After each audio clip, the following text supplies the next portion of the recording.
আসসালামু আলাইকুম, কেমন আছেন সবাই? আশা করি সবাই অনেক, অনেক ভালো আছেন। আপনারা অনেকেই জানেন যে গতকাল Samsung এর যে বাজেট ফোনগুলো আছে যেরকম M35 এখানে দেখতে পাচ্ছেন। তো M35 এ One UI 8 এসেছে, মানে Android 16 এর আপডেট এসেছে। তো এই আপডেটে নতুন কি, কি ফিচার এসেছে না এসেছে সেইগুলো নিয়ে এই ভিডিওতে কথা বলবো। সো দেরি না করে চলুন শুরু করা যাক। প্রথমে বলে নিই যে অনেকের হয়তো একটু চিন্তাভাবনা আছে যে নতুন আপডেট দেওয়ার পরে ফোনে কোনো প্রবলেম হচ্ছে কিনা বা কোনো ব্যাটারি ড্রেন ইস্যু আছে কিনা। তো যেহেতু একদিন হয়েছে, ব্যাটারি ড্রেন আমি ওইভাবে খেয়াল করি নাই এর মধ্যে, এবং যে গ্রুপগুলো আছে সেই গ্রুপগুলোতেও অনেকের রিয়াকশন আমি দেখলাম যে ফোন স্মুথলি চলছে, কোনো সমস্যা হচ্ছে না। সুতরাং আশা করা যায় যে আপনাদের কোনো প্রবলেম হবে না। 2GB কিছুটা উপরে আপডেটের সাইজ, আপনারা চাইলেই আপডেটটা করে নিতে পারেন।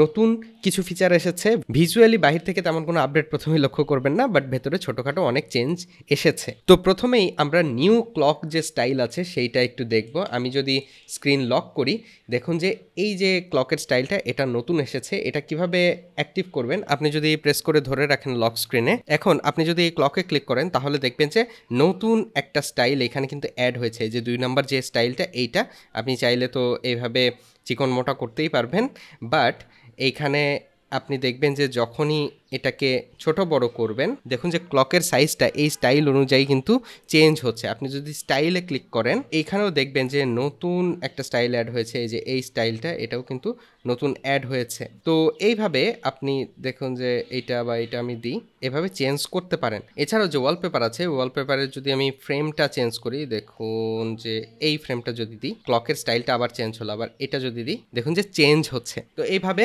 আপনি 2 নম্বর যে ক্লকের ফন্টটা আছে সেইটা সিলেক্ট করে এই ধরনের স্টাইল পেতে পারেন। এরপরে অ্যাড হয়েছে ডাইনামিক ওয়ালপেপার। আপনি যদি ওয়ালপেপারে ক্লিক করেন, একদম শেষের দিকে যান, দেখবেন যে ডাইনামিক লেখা আছে। এই ওয়ালপেপারটা দিনের বেলা দেখুন যে এখন আমি দিনে যেহেতু শ্যুট করছি, এই ধরনের একটু লাইট কালারের হয়ে আছে। সন্ধ্যা যখন হতে থাকবে এবং রাত হবে, তখন আস্তে আস্তে এটা ডার্কের দিকে চলে যাবে। আপনি যদি স্টাইলে ক্লিক করেন নিচের দিকে, এইভাবে বিভিন্ন ধরনের স্টাইল কিন্তু সিলেক্ট করতে পারেন। ওকে যদি ক্লিক করি, দেখুন এই ধরনের ওয়ালপেপার আমি পাচ্ছি। এরপরে আরেকটা ফিচার যে নিউ ব্যাক সোয়াইপ। আমি যদি সেটিংসের মধ্যে ঢুকি, তারপরে কানেকশনে মনে করুন ঢুকলাম, আমি যদি ব্যাক করতে যাই, দেখুন যে ব্যাক যখনই করছি, আগের পেজটাতে কি ছিল সেটা কিন্তু আমি দেখতে পাচ্ছি। এইটা আপনার ডিফল্টভাবে ডিসেবল করা থাকবে, এটা আপনি চাইলেই এনেবল করতে পারেন। দেখুন যে যেখানে আপনি সোয়াইপ করেন না কেন, ব্যাকের যে স্ক্রিনটা আছে সেটা আপনি দেখতে পাবেন। এটা কিভাবে অ্যাক্টিভ করবেন, আপনি সেটিংসের মধ্যে ঢুকে নিচের দিকে অ্যাডভান্সড ফিচার্সের মধ্যে ঢুকবেন, তারপরে ল্যাবসের মধ্যে ঢুকবেন। এখানে দেখুন যে ব্যাক সোয়াইপ প্রিভিউ, এইটা অন করে দিতে হবে, তাহলে এই অপশনটা ইনেবল হবে। এটা দেখুন অফ করে রাখলাম, তাহলে আমি জাস্ট ব্যাক করলাম, তেমন কিছুই না, আগের মতোই। কিন্তু আমি যদি ব্যাক সোয়াইপ প্রিভিউ দিই, তাহলে যখনই ব্যাক করতে যাচ্ছি তখন আমার প্রিভিউতে দেখাচ্ছে যে ব্যাকের পেজটা আসলে কেমন ছিল। এরপরে আমরা দেখব নতুন ওয়েদার অ্যাপ। আমি ওয়েদারের মধ্যে যদি ঢুকি, এইখানে ওয়েদার অ্যাপের কিন্তু লেআউট পুরোপুরি চেঞ্জ হয়ে গেছে, অনেক কালারফুল হয়েছে, এবং এইখানে একটা অ্যানিমেশন দেখা যাবে। যখন যে ধরনের ওয়েদার সেই ধরনের অ্যানিমেশন কিন্তু এখানে দেখাবে। সো ওয়েদার অ্যাপটা আগের চাইতে অনেক সুন্দর হয়েছে। এরপরে আমি যদি ক্যালকুলেটরের মধ্যে ঢুকি, আগে সাইন্টিফিক ক্যালকুলেটর পেতে হলে আমার ফোনটাকে হরাইজন্টাল মোডে নিয়ে যেতে হতো এইভাবে, তাহলে আমি সাইন্টিফিক ক্যালকুলেটর পেতাম। কিন্তু এখন চাইলে আমি এইখানে যদি ক্লিক করি, তাহলেই সাইন্টিফিক ক্যালকুলেটর কিন্তু পেয়ে যাব, আমার ফোনকে এইভাবে বাঁকাতে হচ্ছে না আর। এরপরে ক্যামেরা সোয়াইপ কন্ট্রোল। আমি যদি ক্যামেরার মধ্যে ঢুকি, আমি যদি এইভাবে সোয়াইপ করি, তাহলে কিন্তু ক্যামেরার ফ্রন্ট এবং ব্যাক সোয়াইপ হতে থাকে। তো এইটা এখন কন্ট্রোল করা যাবে যে আপনি সোয়াইপ করলে আসলে কি হবে। আপনি যদি এখানে ক্লিক করে সেটিংসের মধ্যে ঢোকেন, ঢোকার পরে নিচের দিকে যান, দেখবেন যে সোয়াইপ প্রিভিউ আপ ডাউন, এটা হচ্ছে সুইচ ক্যামেরাজে দেওয়া আছে। আপনি যদি এখানে ক্লিক করে ওপেন কুইক কন্ট্রোলসে দিয়ে রাখেন, তাহলে যদি এখন আপনি সোয়াইপ করেন যে কোনো দিক থেকে, তাহলে এই যে কুইক কন্ট্রোলটা এইটা শো হবে।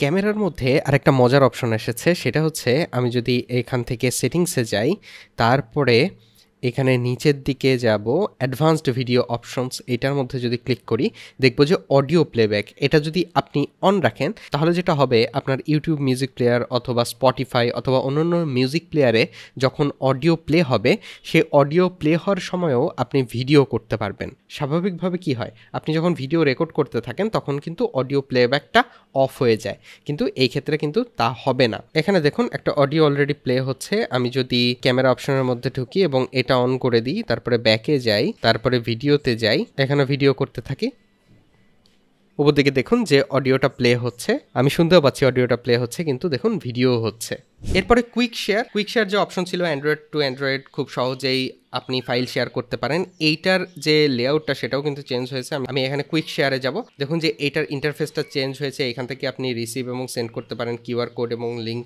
পেতে পারেন। তো এই ইন্টারফেসটা অনেক ইজি হয়েছে এবং নতুন ইন্টারফেস আপনি পাচ্ছেন ইজিলি অন্য কারোর সাথে ফটো বা যে কোনো ফাইল শেয়ার করার জন্য।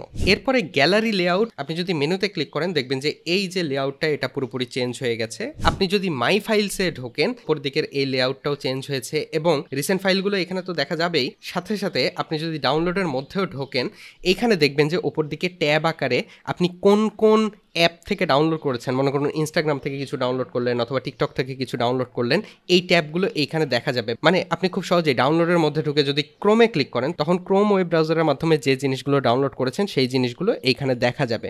সো ওভারঅল আগের চাইতে যে কোনো ডাউনলোডেড ফাইল খুঁজে বের করা অনেক ইজি হয়েছে, যেহেতু আপনি শর্টকাটে এখান থেকে পেয়ে যাচ্ছেন যে কোনটা কোন অ্যাপ থেকে ডাউনলোড করেছেন। এরপরে রিসেন্ট ফাইলসে যদি আপনি ঢোকেন ঠিক একইভাবে দেখুন যে ক্রোম, ফেসবুক, ইনস্টাগ্রামে এখানে দেখা যাচ্ছে। মানে আমি যে কোনো অ্যাপে এখন ক্লিক করলে ওই অ্যাপের যে রিসেন্ট ফাইলগুলো আছে সেইগুলোই কিন্তু আমি দেখতে পাবো। সুতরাং ফাইল খুঁজে বের করা অনেক ইজি হয়েছে। এরপরে নতুন একটা উইজেট অ্যাড হয়েছে। আপনি যদি উইজেটসের মধ্যে যান, তারপরে ক্লকের মধ্যে যান, এখানে দেখুন যে প্রথম যে অ্যালার্ম উইজেটসটা আছে এটা যদি আমি ক্লিক করি, অ্যাডে যদি ক্লিক করি, আমার যদি গ্রুপ অ্যালার্ম থাকে আমি যদি এখানে সিলেক্ট করি আমি সেই গ্রুপটা সিলেক্ট করে দিতে পারবো। মানে টোটাল গ্রুপটা ধরেই আমি অ্যালার্মগুলো অন অফ করতে পারবো, আগে যেটা করা পসিবল ছিল না। এরপরে আমি নোটিফিকেশনের মধ্যে যদি ঢুকি, সেটিংস থেকে নোটিফিকেশনের মধ্যে যাব, তারপরে এখানে হাইড কন্টেন্ট হোয়াইল লকড এটার মধ্যে যদি ঢুকি এখানে দুই ধরনের অপশন আমি দেখতে পাচ্ছি। মানে হাইড হোয়েন লকড, কিভাবে নোটিফিকেশনগুলো আসবে লকড অবস্থায় যখন থাকবে। এরপরে সর্ট অ্যান্ড ফিল্টার নোটিফিকেশনসের মধ্যে আমি দেখবো যে বাই টাইম বা বাই প্রায়োরিটি আমি কিভাবে নোটিফিকেশন পেতে চাই, তারপরে ওল্ড নোটিফিকেশনস ফিল্টার হবে কিনা, তারপরে ব্যাকগ্রাউন্ড অ্যাক্টিভিটি, এই জিনিসগুলো নতুন অপশনগুলো এসেছে। এরপরে ডিএনডি যখন আমি অন করব, ডু নট ডিস্টার্ব মোড, তখন আমি লক স্ক্রিনে ডু নট ডিস্টার্ব এই লেখাটি দেখতে পাবো। আমি যদি লক স্ক্রিন অ্যান্ড এওডির মধ্যে ঢুকি, নাওবারে ক্লিক করি, এখানে দেখুন ডু নট ডিস্টার্ব এখানে আমি অন করে দিতে পারবো। এখন যদি আমি নোটিফিকেশন প্যানেল থেকে ডু নট ডিস্টার্ব অন করে দিই, মনে করুন 1 আওয়ার দিয়ে রাখলাম, টার্ন অন দিয়ে রাখলাম, এখানে দেখুন যে দেখা যাচ্ছে ডু নট ডিস্টার্ব মোডটা অন আছে, এটা আগে কিন্তু দেখা যেত না। এরপরে স্যামসাংয়ের যে রিমাইন্ডার অ্যাপ আছে সেটাতেও কিন্তু অনেক ধরনের চেঞ্জ এসেছে। যেরকম দেখুন এইখানে কিছু টেমপ্লেট অলরেডি তারা দিয়ে রেখেছে, যেরকম মান্থলি পেমেন্ট রিমাইন্ডারের জন্য যদি কোনো টেমপ্লেট আপনার দরকার হয় এখানে ক্লিক করে আপনি সরাসরি এই টেমপ্লেটের মাধ্যমে মান্থলি পেমেন্ট, হয়তো কোনো কিছু পেমেন্ট করেন আপনি, ইন্টারনেট বিল হয়তো মান্থলি দেন, সেটা আপনার রিমাইন্ডার চান, সেটা এখানে কিন্তু সেট করে দিতে পারেন। এই ধরনের অনেক কিছু অপশন এসেছে। আমি পার্সোনালি রিমাইন্ডার অ্যাপ ইউজ করি না, সুতরাং এটা নিয়ে ডিটেলসে গেলাম না। তারপরে স্যামসাংয়ের যে নোটস অ্যাপ আছে সেখানেও আপনি এখন স্টিকি নোটস অ্যাড করতে পারেন। আমি পার্সোনালি স্যামসাংয়ের নোটস অ্যাপ ইউজ করি না, আমি একদম সিম্পল যে গুগলের কিপ আছে সেটা ইউজ করি এবং অ্যাপল নোটস ইউজ করি, তো সেটা নিয়েও আমি ডিটেলসে যাব না। এরপরে আপনি মোডস এবং রুটিনসের মধ্যে যান, যদি এইখানেও আপনি দেখবেন যে বিভিন্ন রুটিন কিন্তু নতুন এসেছে। এইখানে ডিসকভার সেকশনে যদি আমি ক্লিক করি, দেখুন যে এখানে হেডিং হোম, তারপরে ইন দ্য ডার্ক, এই ধরনের বিভিন্ন ধরনের টেমপ্লেট আপনি কিন্তু এখানে পেয়ে যাচ্ছেন। যেরকম আপনি রাতে ঘুমানোর সময় যেন ব্যাটারি সেভার মোড অন হয়ে যায় এবং সকালবেলা অফ হয়, এই জিনিসটা দিতে পারবেন। তারপরে আপনি বেডে যাওয়ার সময় হয়তো ব্যাটারি চেক করতে চান এবং সেটা একটা রিমাইন্ডার চান যখন আপনার বেড টাইম হয়ে যাবে তখন। তারপরে আপনি যখন ভিডিও স্ট্রিমিং করছেন তখন ওয়াইফাই স্ট্যাটাস একবার করে চেক করবে, মানে ভিডিও যখন স্ট্রিমিং করছেন তখন ওয়াইফাই দেখবে যে অন আছে না অফ আছে, সেই অনুযায়ী আপনি এটা কন্ট্রোল করতে পারবেন। গেম যখন খেলছেন তখন আপনি ওয়াইফাই অন চান, সাথে সাথে আপনার সিমের যে নেটওয়ার্ক সেটাও অন চান, সেটা অন করে দিতে পারবেন। মানে এই ধরনের কিছু অটোমেশন আপনি এর মাধ্যমে সেট করতে পারবেন। আগেও করা যেত, এখানে বিভিন্ন ধরনের নতুন টেমপ্লেট এসেছে যেগুলোর মাধ্যমে খুব সহজে এই জিনিসগুলো আপনি সেট আপ করতে পারবেন। এরপরে দেখুন স্প্লিট স্ক্রিন যে অপশন আছে সেটাতে কিছুটা চেঞ্জ এসেছে। আপনি যখন দুইটা অ্যাপ একসাথে ওপেন রাখবেন, আপনি এখানে মাঝে ধরে দেখুন যে একটাকে একদম ওপর দিকে এভাবে নিয়ে যেতে পারেন এবং দেখুন যে নোশন ওপরে ওপেন আছে, নিচে রিমাইন্ডার ওপেন আছে। আমি যদি এইখানে ক্লিক করি, সাথে সাথে ওপরের যে অ্যাপ আছে সেইটা পুরো স্ক্রিন জুড়ে থাকলে এবং নিচে কিছু অংশে রিমাইন্ডার অ্যাপটা দেখা যাচ্ছে। আবার এখানে যদি ক্লিক করি তাহলে রিমাইন্ডার অ্যাপটা আবার পুরোপুরি অংশ নিয়ে নিচ্ছে এবং উপরের ছোট্ট অংশে আমি নোশন অ্যাপটার কিছু অংশ দেখতে পাচ্ছি। এভাবে দুইটা অ্যাপে আপনি কিন্তু একই সাথে কাজ করতে পারেন। আগেও স্প্লিট স্ক্রিন করা যেত, বাট হয়তো একটু মাঝ বরাবর করা যেত বা এই নিচের এই অংশটুকু করা যেত, একদম ওপর দিকে এভাবে নিয়ে যাওয়া যেত না। তো এটাতে কিন্তু ইমপ্রুভমেন্ট এসেছে। এরপরে সিকিউর ফোল্ডারে কিছু চেঞ্জ এসেছে। সিকিউর ফোল্ডার যেন আপনাকে বারবার নোটিফিকেশন না দেয়, মানে সিকিউর ফোল্ডার যখন ক্লোজ অবস্থায় থাকবে তখন আপনি যেন কোনো ধরনের নোটিফিকেশন না পান, এবং ওই অ্যাপগুলোর যেন কোনো ব্যাকগ্রাউন্ড অ্যাক্টিভিটি না থাকে, সেটাও আপনি চাইলে এখানে অন অফ করতে পারেন। আবার আমি চাইলে হাইড সিকিউর ফোল্ডারে যদি ক্লিক করি তাহলে এই সিকিউর ফোল্ডারই কিন্তু পুরোপুরি গায়েব হয়ে যাবে, এটাকে আর দেখতে পাবেন না। আপনি আবার কিভাবে আনবেন, আমি যদি ওপরে এইভাবে নোটিফিকেশন প্যানেলে যাই, তারপরে এখানে সিকিউর ফোল্ডার যেটা আছে এটাতে ক্লিক করি, তখন পিন চাবে, পিন দিলে আবার সিকিউর ফোল্ডারটা চলে আসবে।